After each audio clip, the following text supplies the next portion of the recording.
Hello friends, hope all of you are doing well. In today's session, we're going to continue our journey on MEG 5 literary criticism and theory. Basically, this is the second lecture in this regard.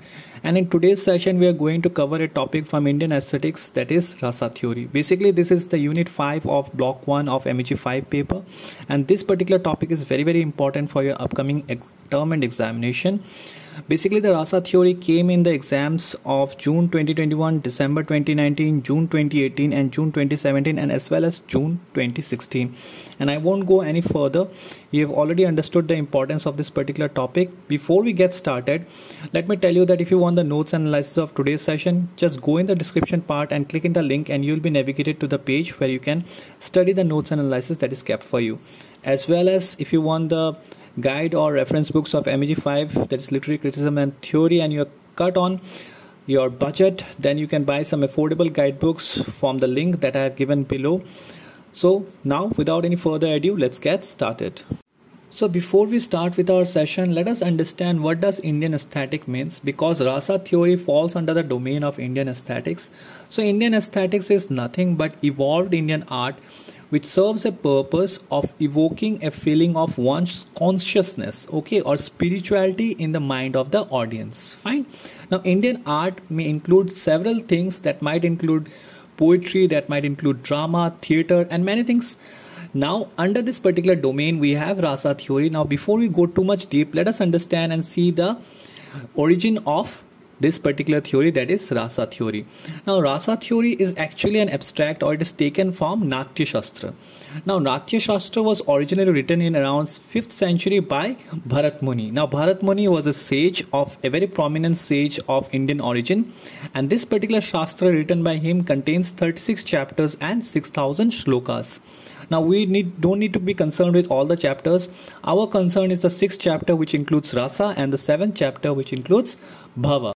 Now let us understand some of the important features of Rasa theory. So Rasa means aesthetics, okay, and in general terms it means juice or essence or taste in performance. Alright, Rasa is undefinable realization and intense feelings with detachment.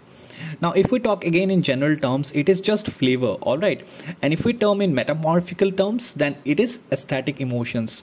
Now I've already explained you what Indian aesthetic means. And also Rasa theory is considered as the soul of poetry. Rasa is nothing but it is an emotion and cannot be described in opposition to Aristotle. Now originally Rasa means juice, essence or elixir, as I've already mentioned, and it is a pleasure experienced by each class of people. So overall, if we want a takeaway from this particular slide, we need to understand that Rasa is something which is invoked into the mind of the audience by watching a performance. Okay, that can be a drama, that can be a theater or anything. Alright, so a particular emotion that is being invoked in us as an audience is called Rasa. That can be invoked by reading a poetry also. Now it is the impression created on the mind of the sympathetic audience by the expressions of Bhavas, emotions, okay, and it is experienced by it. Now, in order to connect with the audience, in order to trigger the Rasa in the audience, there has to be some tool that has to be used by the people who are performing in that particular theater or drama, for instance. Now this tool is known as Bhavas. Okay, now Bhavas are basically expressions or emotions which helps triggering a particular Rasa in the mind of the audience. Okay, now let me give you a very basic example. Suppose a particular sad or a very sad drama is going on, and what the characters in the drama are doing is that a particular character is suppose crying. Now that might trigger a sense of depression or a sense of sympathy in the minds of the audience. Now, after understanding the correlation between Rasas and Bhavas, we know now that how important Bhavas are, and Bhavas are nothing but emotions or expressions. Now, these emotions are running in a permanent manner and may in the sense called dominant emotions. Now, these dominant emotions in Sanskrit, they are known as Sthayi Bhavas. Now, these prominent states that determine particular internal temperaments are regarded as the dominant characteristics of these emotional states. Now, let us see what Bharat Muni has to say about the Bhava and the Rasas. So, Bharat Muni, according to him, the realization of Rasa results from the union of Vibhavas, Anubhavas and Bhyavikari Bhavas. Now, when Sthayi Bhavas unite with the others, the three Bhavas that I have just mentioned, one attains the quality of Rasa. Now, after understanding that bhavas are equally important to evoke the rasa in the mind of the audience, we also know that bhavas are of different state. The one which are of permanent state are known as sthai bhavas. Now, I'll not go in details, but if you're attempting and looking to answer for 20 marks question, which also often comes in the exams, but mostly it comes for 5 marks, then obviously you can look in details for the bhavas itself. So as I've mentioned, bhavas are of 4 types. Sthai bhavas, these are dominant and permanent moods, and some of the examples I'll give you, like rati, hashya, soka, krodha, utsaha, bhaya, jugapsa, vishmaya. So these are the different type of sthai bhavas. In English translation, if we see them, it is love, humorous, sorrow, anger, enthusiasm, fear, disgust, wonder. Alright. Similarly, we have vibhavas. Vibhavas are again of 2 types, alambana and udipana. Then we have anubhavas. Then we have, at the last, we have vyabhikari bhavas. Now, by the end of the session, we'll understand one of the most important part of rasas, that is the different types of rasas in Indian aesthetics. Now, in this regard, the first one that we're going to discuss is Shringara Rasa. Now, Shringara Rasa in general, it means erotic. Okay, the erotic, it might refer to romance, love as well. Now, we have to understand that in all types of rasa, one of the Indian gods has been correlated, as well as a color has been given to that particular rasa. So, for Shringara Rasa, the god which has been correlated with this rasa is Lord Vishnu, and the color is light green. Now, it is given the highest honor ever since the beginning of poetics. Sthai bhava or emotions of this erotic statement is rati or love.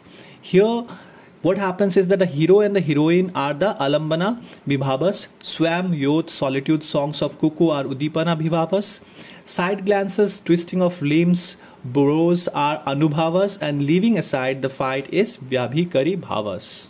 Now the next one is Karuna Rasa. It means the pathetic, and the name itself suggests that it means compassion or sadness. The god which is related to this is Lord Shiva, and the color which has been associated with this particular rasa is blue color. Now it emerges due to grief, obviously, and in Sanskrit grief is known as shoka. It is pleasurable as it has the power to meet the human heart. Now when I say pleasurable, don't understand that due to grief you are getting pleasure. No, because it is very powerful emotion. Okay, it is a emotion which can reach the human heart. A deceased person is alambana in this case. Reference to him is udipana. Cursing destiny, then stupefaction are anubhavas, and disgust, anxiety and uneasiness are vyabhikari bhavas. Now I know that I have been mentioning this bhavas again and again while describing the rasas, so do kindly check out the slides that I have given and in which I have not discussed this bhavas, but you can go through it for your exam preparation.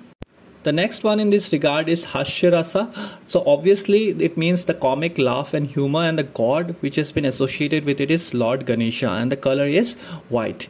It is comic elements. Okay, it happens by showing unseemly dress, ornaments, quarrels, defective limbs, etc. Now the humor that has been mentioned in the British plays, the British dramas, and the humor, how it helps the audience to connect more and to trigger a pleasurable element in the minds of the audience. This particular thing is considered as Haysa Rasa in Indian aesthetics.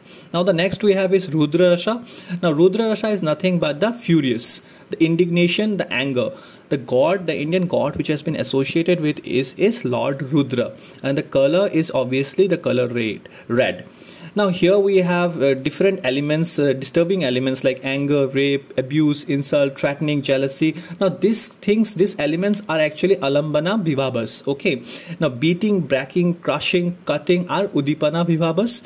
Red eyes, knitting of eyebrows, biting of lips, determination, energy, restlessness and trembling are vyabhikari bhavas.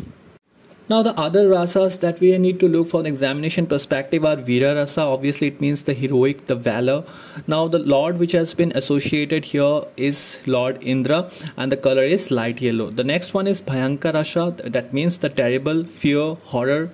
Now the goddess that has been associated with this particular rasa is goddess Kali, and the color is black. Next is Adbhuta Rasa. Now with the word in itself you understand that it means wonder, astonishment, amazement, Vishmaya actually, and the god which has been associated with Adbhuta Rasa is Lord Brahma, and the color is yellow. Now two more rasas that we have is Shanta Rasa, Nirveda and Vibhasha, the audience, disgust, aversion and repugnance. So this is the video, guys. I hope you had an insight regarding the Rasa theory. I have been in details except for the Bhavas, in which I have not gone in details in Sthai Bhavas, Bibhavas, Anubhavas and Bhavikari Bhavas. But in case if you are preparing this particular question for 20 marks, then do ensure that you revise these particular segments of Bhavas in Indian aesthetics as well. But in case if this question comes for 5 marks, then this particular session that I have done is more than enough for you to score those 5 marks. In either case, if you have any other doubt, do feel free to comment in the comment section. I'll definitely try to address it. And in the similar fashion, I'll be bringing some of the more important topics from MEG5 literary criticism and theory in the very short period. So do consider to keep the notification bell on so that you get timely notifications of these videos. Till we meet next time, God bless you and thank you all.